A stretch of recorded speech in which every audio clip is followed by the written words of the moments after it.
قل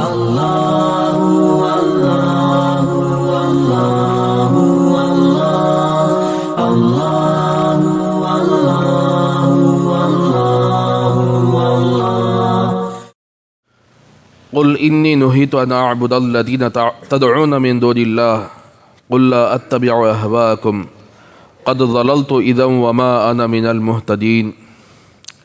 پیغمبر آپ فرما دیجئے کہ بے شک مجھے روکا گیا ہے اس بات سے کہ میں عبادت کروں ان لوگوں کی جن کو تم پکارتے ہو اللہ تعالیٰ کو چھوڑ کر۔ پیغمبر آپ فرما دیجئے لا اتبع اہواءکم، میں تمہارے خواہشات کی پیروی نہیں کرتا، قد ضللت اذا وما انا من المہتدین، اس وقت میں بہک جاؤں گا اور میں ہدایت یافتہ لوگوں میں سے نہیں رہوں گا۔ تو میرے بھائیو، بات چل رہی تھی کہ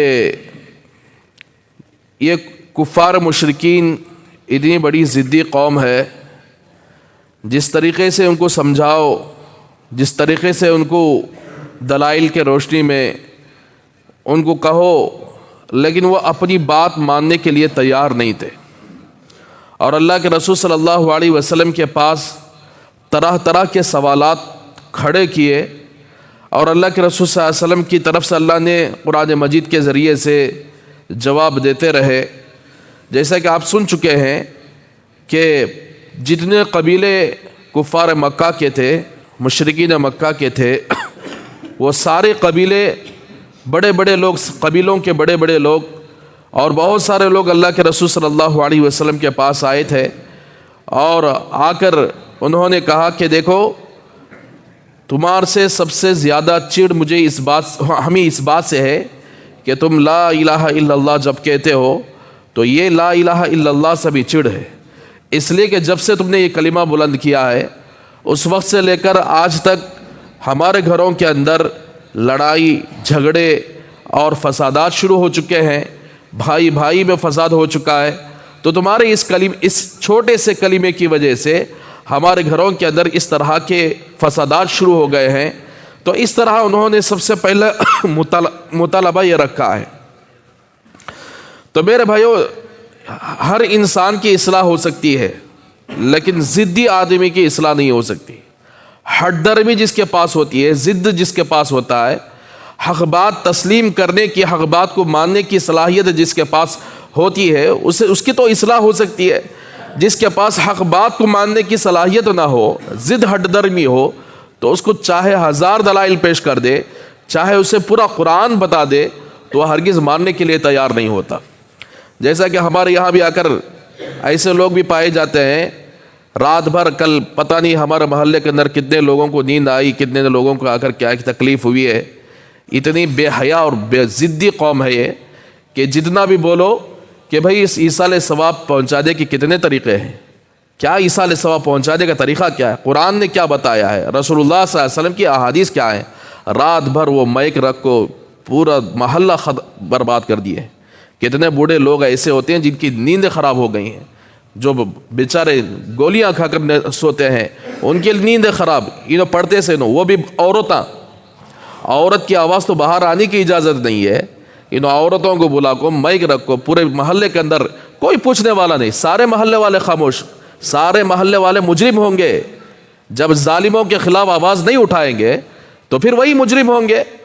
ظلم تبھی ختم ہوتا ہے جب محلے کے 10 لوگ مل کر جا کر ان کو کچھ بولیں گے کہ بھائی یہ کیا کر رہے تم محلے کے اندر، کیسی یہ بدتمیزی کر رہے ہو، کہ آپ ایصال ثواب پہنچانے کا کوئی طریقہ ہے؟ یہ سارے محلے کو تکلیف دے کر آپ ایصال ثواب پہنچانے کا کام کر رہے ہیں۔ اگر آپ کو آپ کے مسئلے پر اتنا ہی یقین ہے تو آپ مائک بند کر کے اندر جو کرنا ہے کر لیں، سارے محلے کو کیوں تکلیف دے رہے ہیں؟ لیکن بولنے والا کوئی نہیں۔ محلے میں کوئی بڑا آدمی ایسا نہیں ہے جو اگر اس کے خلاف اگر مسجد میں کوئی ایسا مسئلہ چل جائے تو ہر کوئی آ کر کیا اونچی آواز سے بات کرنے کی کوشش کرتا ہے۔ تو میرے بھائیو، اسی لیے شرم نہیں ہے ہماری قوم کے اندر کہ اتنی بدتمیزی کے ساتھ آ کر کیا ہے لوگ آ کر مائک باہر رکھ کے لوگوں کی نیند حرام کر رہے ہیں۔ پتہ نہیں رات میں اگر کیسے بیمار لوگ آ کر کیا ہے نیند کے آغوش میں سوئے ہوئے تھے، ایسے چلانے سے یہ میت کو کیا ثواب پہنچائیں گے؟ یہ خود تو اپنے اوپر وبال، گناہوں کا وبال لے کر واپس جائیں گے. اب جتنے لوگ رات میں جاگے، جتنے لوگ دوسروں کو تکلیف دیے، تو یہ لوگ اگر کیا ثواب کما کر گئے؟ جتنے لوگوں کی تکلیفیں آئے ہوئے ہیں وہ ساری آہوں کے ساتھ گئے ہیں یہ لوگ. تو اس لیے میرے بھائیوں، ایسے لوگوں سے آخر کیا ہے، اگر کسی محلے کے اندر یا ہماری گلیوں کے اندر ایک آدمی اس طرح کرتا ہے، 10 آدمی بیٹھ کر جا کر اس کو سمجھائیں کہ بھئی آپ کو کرنا، یہ مائک بند کر کے اندر کر لیں جو کچھ کرنا ہے، مائک باہر رکھ کے، اور پتہ نہیں کیا واسطے اس طرح کر رہے ہیں. تو میرے بھائیوں اس لیے کہتے ہیں ضد یہ کفار مشرکین کی آخر کیا ہے، عادت ہے. یہ کلمہ پڑھنے والوں کی عادت نہیں. کلمہ پڑھنے والا، اللہ کے رسول صلی اللہ علیہ وسلم نے کیا فرمایا؟ المسلم من سلم المسلمون بلسانہ ویدہ. مسلمان کون ہے؟ جس کی زبان سے، جس کے ہاتھ سے دوسرا مسلمان محفوظ ہو جائے، اس کی تکلیف سے دوسرا مسلمان محفوظ ہو جائے. یہاں زبان سے بھی تکلیف ہو رہی ہے، اور لوگوں کو آخر کیا ہے ایسے، یعنی اتنا چلا چلا کر پڑھنا. کون سا پڑھ رہا ہے؟ تورات پڑھ رہے ہیں، بائبل پڑھ رہے ہیں، کیا پڑھ رہے ہیں؟ کیا ایصال ثواب یہ رات سے نہیں پڑھے تو جو مردہ آ کر عافیت سے رہے گا؟ کیا مردے کے عذاب کو آ کر کیا ہے بچانے کی انہوں گارنٹی لیے ہیں؟ میرے بھائیو یہ سب آ کر کیا ہے، یہ جیسے جیسے قانون ہمارے یہاں رہیں گے، جب تک سب آ کر کیا ہے مصیبت میں گرفتار ہوں گے. اسی لیے محلوں کے اندر جب کوئی ایسا مسئلہ چلتا ہے تو سارے محلے والے مل کر ان سے جا کر درخواست کریں کہ بھائی تم کیوں اس طرح کر رہے ہو؟ آپ کے پاس کوئی دلیل ہے ایسا کرنے کی؟ اگر کرنا ہے آپ اگر دوسروں کو تکلیف دیے بغیر کر لو، تم جاؤ تمہارا اللہ جانے. تو اس لیے ایسے لوگ مانتے نہیں، یہ تو کہیں گے اپنی جا کر کیا ہے، اپنی سیدھی ہے کر بول دے. تو بہرحال میرے بھائیو ایسے لوگوں کو ہدایت بھی نہیں ملتی جو دوسروں کو تکلیف دے کر جس کسی کو ایصال ثواب پہنچانا چاہے، کیا وہ میت راحت سے رہے گی؟ تو بہرحال اس طرح اگر کفار مکہ اور مشرکین مکہ بھی بڑے ضدی ہٹ درمی تھے، ہزاروں دلائل ان کے سامنے پیش کیے جاتے، ماننے کے لیے تیار نہیں. تو قل پیغمبر آپ فرما دیجئے انی نہیت ان اعبد الذین. اب یہ کفار مشرکین کہنے لگے ایسا کرتے ہیں، جھگڑا ختم کرنے کا ہمارا دوسرا طریقہ بھی ہے، لیکن ہم آپس میں بیٹھ کر صلح کرنا چاہتے ہیں. آپ ایسا کریں کہ ہم تمہارے معبود کی عبادت کریں گے، تم ہمارے معبود کی عبادت کرنا ہے. ہم تمہارے معبود سے سوال کریں گے، تم ہمارے معبود سے سوال کریں. تو اللہ تبارک و تعالیٰ اس کا یہاں جواب دے رہے ہیں. پیغمبر آپ فرما دیجئے انی نہیت ان اعبد الذین تدعون من دون اللہ.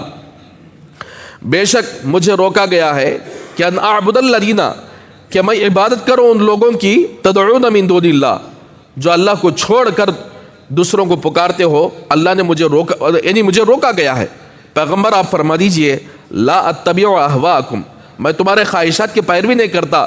یہ کوئی آیا پیغمبر تمہیں ایسا کرو، ادھر کوئی آیا پیغمبر تمہیں ایسا کرو، یہ طریقہ تمہارا اچھا نہیں ہے. یعنی تیسرا کوئی آیا، جیسا ایک بولتے نہیں، کوئی امام صاحب آیا بولے تو محلے میں کیا چلتا ہے کہ ایڈجسٹ کر لے کو چل رہے ہو حضرت، تمہیں ایسا سب بولو نہ کر بول دی. ایڈجسٹمنٹ اللہ تبارک و تعالیٰ شریعت کو ایڈجسٹمنٹ کے لیے نازل نہیں فرمایا. یہاں فرما دیا اللہ کے رسول صلی اللہ علیہ وسلم تمہاری خواہشات کی میں پیروی کرنے کے لیے نہیں آیا ہوں، بلکہ اللہ کی شریعت کو نافذ کرنے کے لیے آیا ہوں. اور اللہ کی شریعت یعنی جس بندے کی زندگی میں رہے گی وہی کامیاب ہو سکتا ہے.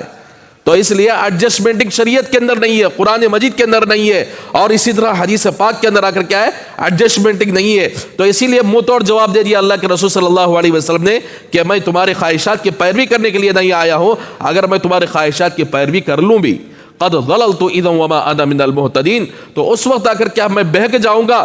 اور میں، حالانکہ اللہ نے مجھے ہدایت بتانے کے لیے، ہدایت کا راستہ بتانے کے لیے آ کر بھیجا ہے کہ کون سے راستے پر چلنے سے انسان کو ہدایت ملتی ہے، کون سے راستے پر چلنے سے انسان کو جنت ملتی ہے، اس کے لیے اللہ نے مجھے بھیجا ہے. اگر میں تمہاری بات مان کر تمہارے پیچھے چلوں گا، تمہارے طریقے کو اپناؤں گا، تو پھر میں ہدایت کا راستہ بدلانے والوں میں سے نہیں رہوں گا. تو کھلا اللہ کے رسول صلی اللہ علیہ وسلم نے یعنی یہ جواب دے دیا. قل انی علی بینۃ من ربی وکذبتم بہ. پیغمبر آپ فرما دیجئے کہ میں اپنے رب کی جانب سے واضح دلائل پر ہوں، واضح دلائل میرے پاس ہیں، اور جن واضح دلائل کا تم نے اگر کیا ہے جھٹلا دیا. میری جتنے دلائل آپ کے سامنے آئے، آپ نے مطالبہ کیا تھا چاند کے 2 ٹکڑے کرنے کا، اللہ تعالیٰ نے اپنی قدرت سے آ کر کیا ہے، یعنی میرے انگلی کے اشارے سے اللہ نے آ کر اسے 2 ٹکڑے کر دیا. اور تم نے آ کر طرح طرح کے مطالبات کیے تھے، وہ سارے مطالبات تم اپنے آنکھوں کے سامنے دیکھ چکے ہیں. تو اس کا تم نے جھٹلایا، دلائل کا جھٹلایا تم نے. ما عندی ما تستعجلون بہ، تو اب وہ لوگ کہنے لگے اچھی بات جی تم آ کر کیا ہے ہم آپ سے خوشی کا مطالبہ کرے تھے کیا کو کہ آپ سونے کا صفا کی پہاڑی کو آ کر کیا ہے مکے کے اندر جو صفا کی پہاڑی ہے اس پہاڑ کو آ کر کیا ہے سونے کا بنا کر دکھا دو. نہ آپ کے پاس سونا ہے, نہ آپ کے پاس کوئی باغیچہ ہے, نہ آپ کے پاس کوئی آ کر کیا دینار درہم پیسہ مال متا کچھ بھی نہیں ہے. اب تمہیں ہر بار اگر اللہ کے عذاب کی دھمکی دے رہے ہو مان جاؤ ورنہ اللہ کا عذاب آئے گا. تو اب لا کر دکھاؤ دیں گے اللہ کا عذاب. تم تو خوشی دے نہیں سکے, خوشی کا چیزاں نہیں دے سکے, اب تم جس عذاب کی تم دھمکی دے رہے تھے نا اس عذاب کو لا کر دکھاؤ دیکھیں گے. تو یہاں اللہ تبارک و تعالیٰ جواب دے رہے ہیں ما عندی ما تستعجلون به, میرے پاس نہیں ہے وہ چیز جس کے بارے میں تم جلدی کرتے ہو, یعنی وہ عذاب جس کے بارے میں تم جلدی کرتے ہو میرے پاس نہیں ہے. اذ الحکم الا للہ, حکم تو اللہ ہی کا چلتا ہے, میرا تھوڑا ہی چلتا ہے. یقص الحق وهو خیر الفاصلین, وہ حق کو بیان کرتا ہے. کون؟ اللہ حق کو بیان کرتا ہے. وہ خیر الفاصلین, وہ اور بہترین فیصلہ کرنے والا ہے. یعنی میرے پاس کچھ نہیں ہے, تم کہو کہ عذاب لا دو تو میں تھوڑا ہی ہوں کہ میرے پاس عذاب ہے کہ میں فوراً تم پر ڈال دوں. اللہ کے پاس ہے, وہ حق کو بیان کرتا ہے. اور اسی لیے کہتے ہیں کہ کفار مشرکین پر اللہ تبارک و تعالیٰ کا عذاب کیوں نہیں آیا. پچھلی قوموں پر اللہ تبارک و تعالیٰ نے جیسے ان کی قوم نافرمانی کی تو فوراً اللہ نے عذاب ڈال کر ہلاک کر دیا. تو اس امت کے سلسلے میں اللہ تبارک و تعالیٰ نے اتنا بڑا احسان کیا کہ ان کفار مشرکین کو مہلت دیا کہ آج نہیں تو کل سدھر جائیں گے یہ لوگ, یا ان کے اولاد میں لوگ اگر کیا ہے سدھر جائیں گے, ان کے اولاد سے لوگ اسلام قبول کر لیں گے. تو بہرحال میرے بھائیو قل لو ان عندی ما تستعجلون به لقضی الامر بینی وبینکم, پیغمبر آپ فرما دیجئے اگر میرے پاس ہوتی وہ چیز جس کی بارے میں تم جلدی کرتے ہیں لقضی الامر بینی وبینکم, تو معاملہ ختم ہو جاتا میرے اور تمہارے درمیان. یعنی میرے ہاتھ میں اگر عذاب دینا خوشیاں دینا ہوتا تو میں فوراً ڈال دیتا تمہارے اوپر, فوراً دکھا دیتا عذاب. یعنی اللہ کے اختیارات کسی نبی کے پاس نہیں ہیں, اللہ کے اختیارات اللہ ہی کے پاس ہیں. کسی نبی کے پاس اگر رائی کے دانے کے برابر بھی اللہ کا اختیار نہیں ہے. اسی لیے واللہ اعلم بالظالمین, اور اللہ تعالیٰ ظالمین کو خوب جانتے ہیں, ظلم کرنے والوں کو خوب جانتے ہیں. تو چاہے دنیا کے اندر وہ کسی بھی زمانے میں ظلم کرے تو سمجھو کہ اللہ تبارک و تعالیٰ چھوڑنے والے نہیں. تو بہرحال میرے بھائیو اسی لیے وہ لوگ عذاب کا مطالبہ کرنے لگے, کیا عذاب لا کر دکھاؤ دیکھیں گے. تو ایک اور سورہ توبہ کے اندر اللہ نے فرما دیا جب تک پیغمبر دنیا کے اندر رہیں گے تو ہمارے نبی رہتے ہوئے عذاب نہیں آئے گا. لیکن پچھلے قوموں کے اندر اس زمانے میں نبی رہتے ہوئے بھی عذاب آئے تھے, لیکن اللہ نے نبی اور ان کے ماننے والوں کو بچایا. پچھلے زمانے میں نبی رہتے ہوئے اللہ کا عذاب دنیا کے اندر آ چکا, لیکن نبی اور ماننے والوں کو اللہ نے بچایا اور نئے ماننے والوں کو ہلاک کر دیا. لیکن ہمارے نبی رہتے ہوئے دیکھیے نئے ماننے والوں کو پر بھی اللہ نے عذاب نہیں لایا, عذاب نہیں لایا. تو اسی لیے اللہ کے رسول صلی اللہ علیہ وسلم جب تک دنیا کے اندر زندہ تھے, تشریح یعنی دنیا کے اندر تھے, زمین پر تھے, اس وقت تک عذاب نہیں آئے گا. اور جب تک یہ قوم استغفار کرتی رہے گی اس وقت عذاب نہیں آئے گا. جب یہ قوم اللہ سے معافی مانگنا چھوڑ دے, استغفار کرنا چھوڑ دے تو اس وقت عذاب آ جائے گا. تو جہاں جہاں جس گاؤں کے اندر جس قبیلوں کے اندر لوگ استغفار کرتے ہیں, اللہ سے توبہ کرتے ہیں, اپنے گناہوں کی معافی مانگتے ہیں, تو ان کی توبہ کی برکت سے اللہ تبارک و تعالیٰ قوم پر جو عذاب آتا ہے اس کو ٹال دیتے ہیں. تو اس لیے میرے بھائیو یعنی اللہ کے سلسلے میں, نبی کے سلسلے میں, دین کے سلسلے میں, شریعت کے سلسلے میں ہٹ درمی چھوڑ دینا چاہیے, ضد چھوڑ دینا چاہیے. اللہ نے قرآن مجید کو نازل فرمایا, یہ حق ہے, یہ سچا کلام ہے, اس کے خلاف جو کام کرتا ہے نا وہ سب کے سب گمراہ ہے. تو اسی لیے اللہ فرماتے ہیں کہ واللہ اعلم بالظالمین, اور اللہ تبارک و تعالیٰ ظلم کرنے والوں کو خوب جانتے ہیں. تو اسی لیے بدعات کو اپنے گھروں سے نکال دو, شرک کو اپنے گھروں سے نکال دو. یہ ہمیں ایمان والے ہیں, نبی کی امتی ہیں, ہم مان کر چلنے والی قوم ہے. ہم آ کر کیا ہے ضدی قوم نہیں ہے, ہمارا پاس ضد نہیں ہے, بلکہ جب اللہ کی بات آ جاتی ہے, اللہ کے رسول کی بات آ جاتی ہے تو ہم سر نیچے جھکا دیتے ہیں کہ بھئی اللہ اور اس کے رسول کے سامنے ہمارا سر قربان. یہ صفت ہونی چاہیے. یہ نہیں ہونی چاہیے کہ ہماری وجہ سے دوسروں کو تکلیف ہو. ہماری وجہ سے اگر کیا ہے, یہ پتہ نہیں کب سے یہ سلسلہ چل رہا ہے. رات میں نائٹ کرفیو کر کے بولتے ہیں, لیکن کیا کرفیو کی معلوم نہیں. اتنا تکلیف ہو رہی ہے لوگوں کو, اللہ اکبر. یہاں تک کہ میں جس کمرے میں سو رہا ہوں وہاں تک یہ آواز آ رہی ہے, حالانکہ کوئی آواز اندر نہیں آتی, تو اتنے دور تک آواز آ رہی ہے. تو اندازہ لگاؤ کہ آس پاس کے جتنے لوگ, اب وہ لوگ کئی کو خاموش ہے, بولے تو پہلے مغرب کے بعد کی, عشاء کے بعد کی بہترین ٹکڑے بنا کو گھروں کو پارسل. اب جس آدمی کا احسان ان پر ہوتا ہے ان کی زبانیں بند ہو جاتی, انہیں کچھ نہیں کہہ سکتے. کئی پلٹ پیٹ میں پڑ جاتا نا, جس آدمی کے پاس آ کر کیا ہے یہ پلیٹ پہنچ جاتی ہے چہلم کے نام پر یا کوئی اور کے نام پر, تو اب وہ پیٹ میں پڑ جاتی ہے. اب پورا محلہ خاموش, اب حق کی آواز وہاں اٹھتی نہیں. اگر کوئی کہ جاؤ جی ایک رات اس نہ سنبھال لو, ایک رات, وہ ایک رات ہی ان کی عذاب کا ذریعہ بن سکتی ہے. وہ ایک رات ہی کل قیامت کے دن اللہ کے رسول صلی اللہ علیہ وسلم, یہاں تک کہ میں آپ کے سامنے حضرت مفتی تقی عثمانی صاحب دامت برکاتہم کی وہ بیان کردہ حدیث آپ کے سامنے پیش کر دوں. حضرت ایک جلسے میں گئے تھے رات کے موقع پر, اور دستار بندی کا جلسہ تھا. حافظوں کی آ کر کیا ہے دستار بندی ہو رہی تھی, تو پورے گاؤں والے آ کر کیا اس دستار بندی میں شریک ہوئے. باہر بڑے بڑے مائک لگائے ہوئے ہیں. تو حضرت آئے تو دیکھا جلسہ شروع ہونے والا ہے. اب حضرت نے پوچھا کہ بھئی یہ مائک باہر تک کیوں لگائے ہوئے ہیں؟ تو انہوں نے کہا کہ سارے گاؤں والے سننے کے لیے. تو حضرت نے فرمایا پہلے مائک کٹ کرو. مائک آ کر بند کروایا حضرت نے, پھر اس کے بعد بیان کیا. بیان میں آ کر یہ حدیث سنائی کہ ایک مرتبہ حضرت عائشہ صدیقہ رضی اللہ تعالیٰ عنہا کا جو کمرہ ہے نا, وہ اللہ کے رسول صلی اللہ علیہ وسلم کی جو مزار ہے وہی کمرہ ہے حضرت عائشہ صدیقہ رضی اللہ تعالیٰ عنہا کا. تو اللہ کے رسول صلی اللہ علیہ وسلم کے وفات کے بعد کئی دن تک حضرت عائشہ وہیں پر رہتی تھی. تو ایک صاحب آئے مسجد نبوی کے اندر, زوردار بیان کرنا شروع کر دیے. اتنی زوردار تقریر کی ہے کہ وہ آواز حضرت عائشہ کے کانوں تک پہنچی. تو ایک صاحب کو بلایا, حضرت عائشہ کہے جتنا مجمع ہے اتنا بات کرو. بولو جتنا مجمع ہے اتنا ہی بات کرو, زیادہ آواز کرنے کی ضرورت نہیں ہے, ورنہ کل قیامت کے دن جو آدمی جس کو جیسے تکلیف دے گا ویسے آ کر کیا وہاں نیکیوں کا تبادلہ ہوگا. اب وہ صاحب جا کر سنائے. تو اس حدیث کو رکھ کر حضرت مفتی تقی عثمانی صاحب دامت برکاتہم فرماتے ہیں کہ کل قیامت کے دن آدمی, بہت سارے لوگ پہاڑوں جیسی نیکیاں لائیں گے, لیکن دوسروں کو تکلیف دینے کی وجہ سے وہ نیکیاں سب کے سب ختم ہو جائیں گی.